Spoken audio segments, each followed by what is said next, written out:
What's good? What's good, YouTube? It's your boy T, man, and today we got how good was prime Allen Iverson. Now, in this video, man, they gonna tell us how nice he was in his prime. You feel me? With no doubt about it, one of the best guards to ever play the game, man. A lot of people got him high up on them on that two guard rank list, man. Hey, y'all think he was a two guard or a one or a combo guard? I really feel like he was like a combo guard to me. But if we had to put him in a position, he could be two guard for sure. But yeah, we finna get straight into this video. I ain't never seen this. We ain't gonna be pausing too much. We gotta hear what they saying in here, man. But what I want to ask y'all before the video start, where y'all got AI ranked all time shooting guards? We already know the top three. I just want to know where y'all heads at. Is he number 4 or is he number 5? You know what I mean? It's only one other person that can debate with him. Y'all let me know. Y'all know who I'm talking about. Is he better than AI or is AI better than Harden? Nah, y'all let me know in the comments, bro. At 6'0" and 170 pounds, Allen Iverson was the shortest and lightest MVP in league history. But even more than his MVP, 11 All-Star selections, and 4 scoring titles, AI was a cultural icon. He changed the way athletes looked, how they talked, and how the point guard position was played. The answer was your favorite player's favorite player. And even though he was perpetually late and didn't like to practice, we talking about practice. In 2001, he produced one of the most magical finals runs in NBA history. In this video, we'll talk about Iverson's prime years, how desperate the Sixers were before his arrival, and how AI reached basketball immortality with the worst offensive team ever.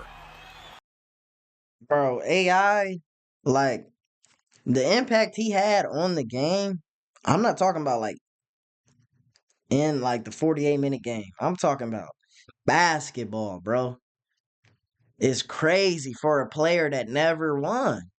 You know what I mean? Like, he is one of one, bro. You know? Like, he really give me... Like, the NBA want Ja Morant to be the next AI. Right or wrong. They want Ja to be that. But Ja's not being that. You know what I mean? Because, look, AI... Look, listen, though. Just listen, bro.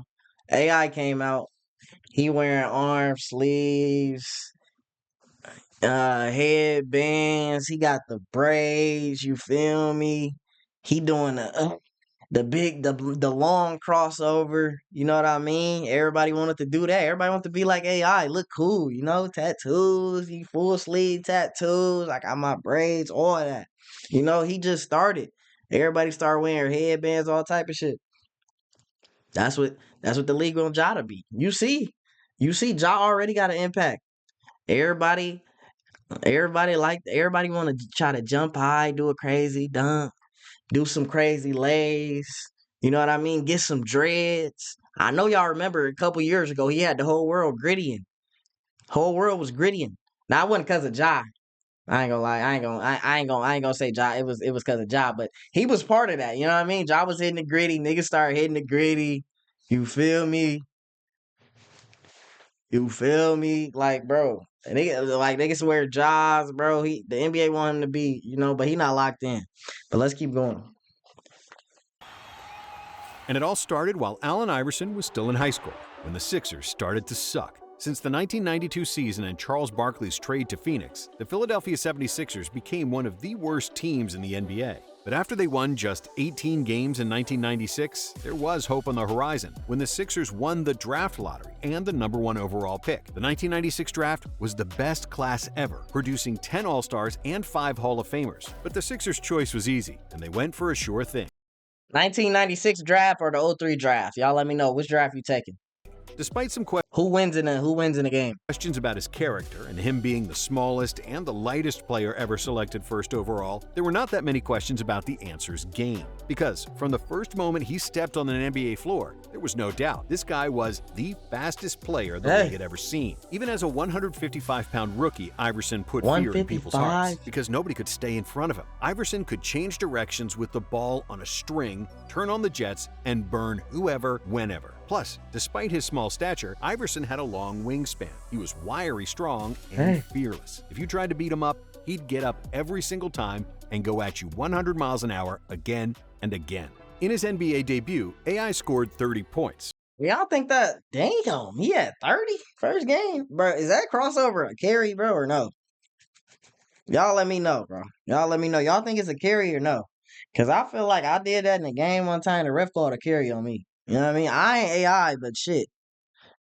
You know what I mean? Let's keep the calls consistent, bro. Which was the 6th highest scoring game ever for an NBA rookie. Allen also broke Wilt Chamberlain's rookie record of 3 straight games with at least 40 points, doing so in 5 straight games, including a 50-point effort in Cleveland against the Cavaliers, who had the 2nd best defense in the NBA that season. He thus became the 2nd youngest player ever to reach the 50-point plateau. But the most memorable moment of his rookie season came against his idol, Michael Jordan. Iverson has Jordan. Come here. The crowd is into it. Allen shakes free.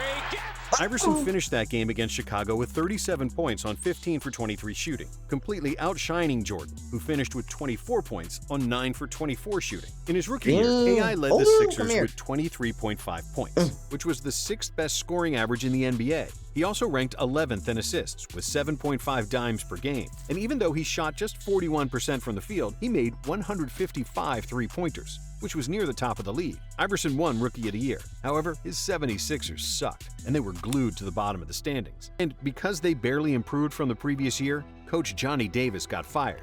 And in his place came a coach that would soon become synonymous with Allen Iverson, Larry Brown. As a player, Brown was a 3-time assists leader in the ABA, and as a coach, he was a disciplinarian who believed in structure and being 20 minutes early to everything. And when he got to Philadelphia, there was Iverson, a ball hog who didn't like to pass the ball, a guy who believed coaches couldn't teach him much, and who was perpetually late for everything. It was a match made in hell, and it didn't take long for the coach and the superstar to clash. If you come down and jack up a bad shot and nobody else touches the ball, what good have you done? Those 4 guys, they don't want to just run, play defense, and set screens. It gets old for them real fast. But Iverson was a hothead and didn't like Brown's authoritarian style. He did not stay after practice to work on his game. If there was a shoot-around, he showed up when it started and left as soon as it was over, if he even showed up at all. When the other Sixers hit the gym, Iverson would just lay on the bench press machine, pretending to be lifting. Or he'd hide in the bathroom and eat junk food. Still, with more experience and Brown's efforts, Iverson improved. As a rookie, he led the NBA. Nah, I'm not gonna lie, bro.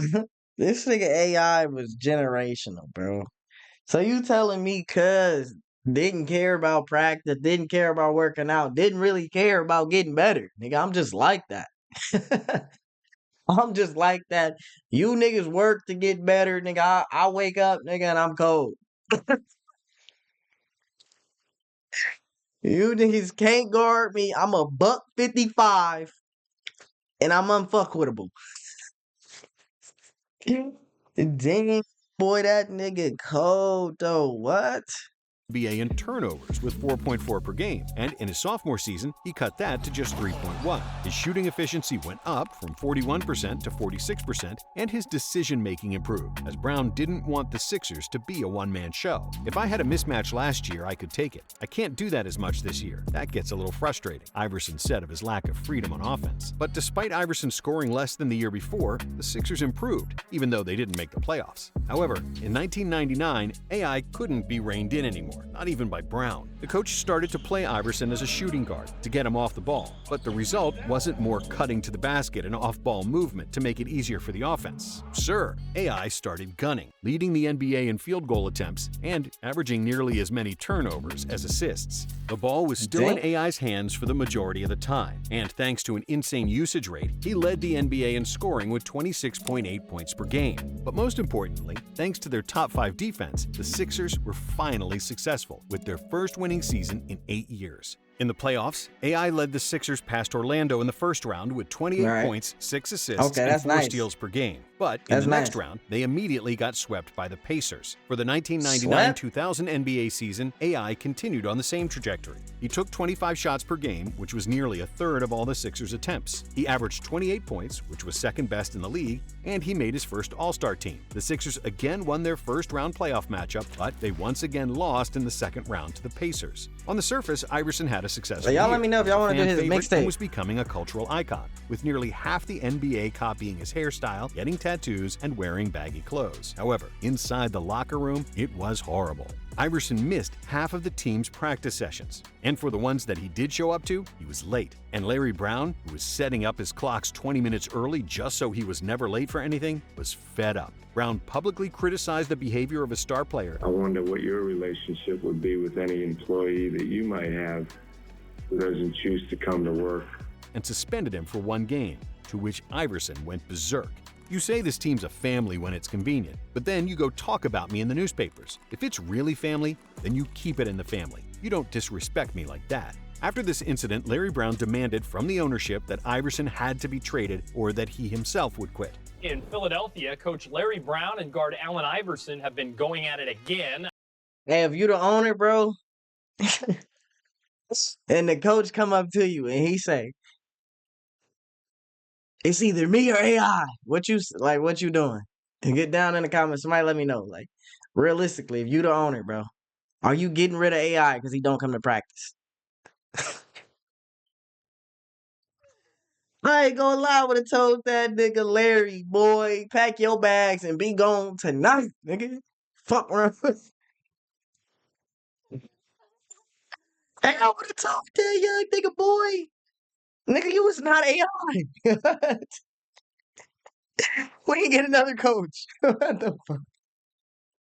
Iverson was miffed that he was No. benched Saturday night for the final 20 minutes of an eventual loss to Detroit. And Iverson shared the same sentiment about his coach, wanting him gone. He believed that he was a superstar and that the Sixers would get rid of Brown to keep him. But then, a shock. During the offseason, the Sixers decided to trade Iverson and were openly shopping him across the league. Finally, in late July of 2000, a 4-team, 10-player deal was made between the Pistons, Hornets, Lakers, and Sixers that would have sent Iverson and center Matt Geiger to Detroit. However, at the last moment, Matt Geiger refused to waive his trade kicker bonus, which messed up the finances of such a complicated trade, and everything fell through. But this near trade finally sobered up Allen Iverson. He realized that he was not above the team, that he was acting like a prima donna, and that if he didn't clean up his act, the Sixers would get rid of him as soon as they got the chance. From that point on, I promised myself that I would never give anyone the ammo to use against me. I looked back at the practices I missed. It was ridiculous. I missed so many and I was late for so many. I gave them the ammo. Before the training camp started, Iverson had a meeting with Larry Brown. Whoa, whoa, whoa, whoa, whoa, whoa, whoa, whoa. The fuck? The fuck is they doing? Two hands around on the what? What? Bro, my nieces and nephews don't even do this with Santa, bro. What the fuck is this? What is this? No, this is crazy. Allen, I would have traded you after this. What? I had something to say. I just forgot what I was gonna say, bro. I just think that Where he this apologized freak for his ass, behavior. bro. Why is I'm he gonna still on change. his I'm lap, ready- bro? What the fuck? Hold on, bro. Hold on, bro. Was he chilling there? Was he chilling? Hold on, bro. Was he chilling, bro? No, am I tripping or no, bro? I missed so many and I was late for so many. I gave I'm about to them get the mad, ammo. Before bro. the training camp started, Iverson Look at this nigga, bro. Look at this. Do we see this? Are we about to look? Do you see that he's hugging this nigga head in this nigga armpit, hugging him while cuz on his lap, feeling his braids and shit.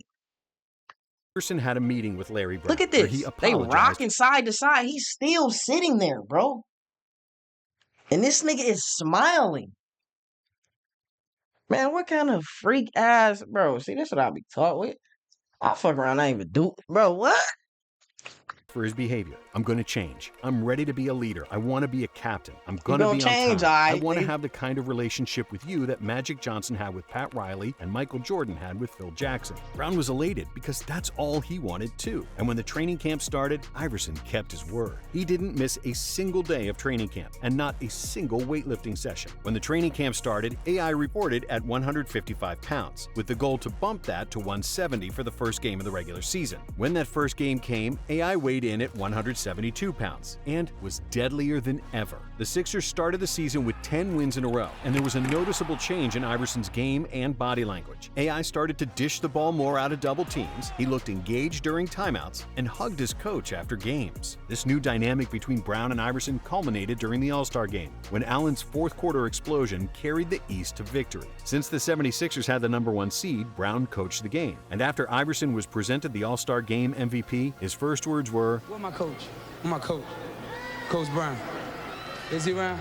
Before the trade deadline, the Sixers traded Tony Kukoc and Theo Ratcliffe for Dikembe Mutombo, who won Defensive Player of the Year that season. The Sixers secured the #1 seed in the East, and for the first time since their championship year in 1983, it looked like they could go all the way. After they defeated the Pacers in the first round of the playoffs, Iverson was named the league MVP, with averages of 31 points, 4.5 assists, and 2.5 steals. On top of a Defensive Player of the Year and the MVP, the Sixers also had a sixth man of the year in Aaron McKie. Damn, However, they was in the going second crazy. round, another problem awaited, and the clash with the high-flying They played superstar Vince. Vince Carter. Vince and AI were the most attractive players in the NBA, and their matchup was one of the most exciting duels in NBA bro. history. Why is he saying? What is this video, bro? What did he just say? Most attractive players in the NBA, and their matchup What the fuck do you mean, bro? You can. It's a lot of other words you can use, bro. Bro, I'm not pausing no more, bro. I'm getting out this video. was one of the bro. most exciting duels in NBA history. In Game 1 in Philly, fuck? both Iverson and Carter went over 35 points, but Toronto won. In Game 2, AI scored 54 to even the series, and Damn. Carter immediately countered with 50 of his own in Game 3. Damn. The Sixers evened the series in the fourth game, and in Game 5, Iverson eclipsed 50 again, finishing with 52 points, 7 assists, and 4 steals to give Philadelphia a 3-2 series lead. But in Them Toronto, niggas was going 50 Carter for played 50. out of his mind again, scoring 39 points to extend the series and force a Game 7. On the day of the deciding game, Carter had a graduation ceremony in North Carolina, and he decided to participate. After 2 flights that day, he made it to Philadelphia, but he was exhausted and played an awful game, including a final second miss that would send the Sixers to the conference finals. AI had a horrible shooting night, but he did finish with a career-high 16 assists, and doing everything in his power to lead Philly to victory. And in the conference finals, they faced another NBA legend, Ray Allen and his Milwaukee Bucks. Ray, Sam Cassell, and big dog Glenn Robinson looked like the better team at the beginning of the series. And after Game 2, it looked like the Sixers were doomed. The game was tied, but Allen Iverson injured his hip and was ruled out of Game 3. And without their best player, the Sixers had no chance against Milwaukee. But being as tough as he was, That nigga walking Iverson like pushed Shamar. through the pain and suited up for Game 4. And even though his hip contributed to an atrocious shooting performance from Iverson, 10 for 32 shooting, the Sixers somehow pulled through in a must-win game. And then, in Game 5, Iverson had an even worse game, shooting 5 for 27 and scoring only 15 points. But he did have 9 rebounds and 8 assists, and the Sixers somehow eked out an 89-88 win. AI's scoring came back for Game 6, and he finished with 46 points. But the Sixers lost and were due for another Game 7. But when it was most important, Iverson played the best game of the series, finishing with 44 points and 7 assists to push the Sixers to the NBA Finals. After a decade of irrelevance and losing, the Sixers were on the brink of basketball immortality, reaching their first finals in 18 years. However, in the 2001 finals, there was a worst possible opponent. The Los Angeles Lakers, with prime Shaq and Kobe, didn't lose a single game on their way to the finals. But in Game 1, Allen Iverson was destined to change that. In the first half, Iverson played like a madman, torching Kobe and Derek Fisher for 30 points. However, in the second half, Phil Jackson decided to put in Iverson's doppelganger, Ty Lue. Leading up to the finals, Lue barely played. However, he was the only player on the Lakers fast enough to keep up with AI, and he did a fantastic job, holding Iverson to just 3 points in the final stretch of regulation. But then came overtime. Iverson found his groove again, scoring 7 of the Sixers' 13 points, and his last shot became one of the greatest moments in NBA history. This deadly bucket was the epitome of Iverson's career. It showed the full detail of his talent and his deadly crossover, while the step over after he made the shot fully explained the cold-bloodedness of this 6-foot killer. Iverson rarely talked trash on the court, and he rarely even swore on the court. Even if he said something, it was a simple one-liner, more closer to Tim Duncan than to Kevin Garnett. Instead, he let his game do the talking. And in that Game 1 win against the Lakers, he reached basketball immortality.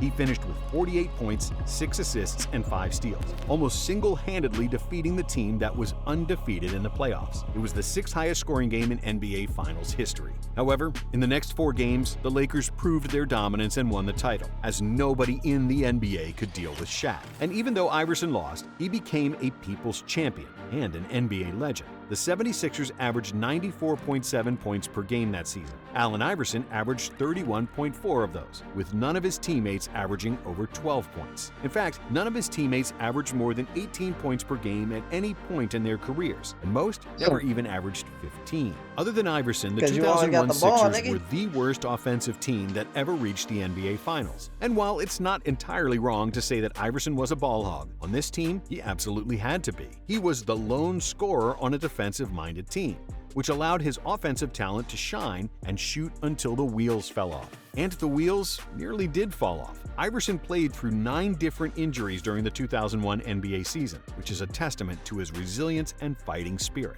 And yes, Allen Iverson won only 1 playoff series after 2001. Yes, he wasn't very efficient, especially by today's standards. And sure, he didn't like to practice. And the 2001 season was really the only season where he behaved like a professional and showed up on time. But as he said in that infamous press conference, maybe he didn't show up for practice. But come game time, this skinny little dude was willing to die on that court. And that's why he's still one of the most popular NBA players of all time. Thanks for watching Nonstop. Hey, man, that's the end of the video, man. Y'all let me know what y'all think about the video. AI, generational talent, bro. Nigga did what he want out there, bro. You know what I mean? It's not too many guys that just come to the league and how they way. You feel me? Y'all let me know if y'all want to do AI mixtape. Let me know. Get down in the comments if you made it all the way to the end. Comment the answer.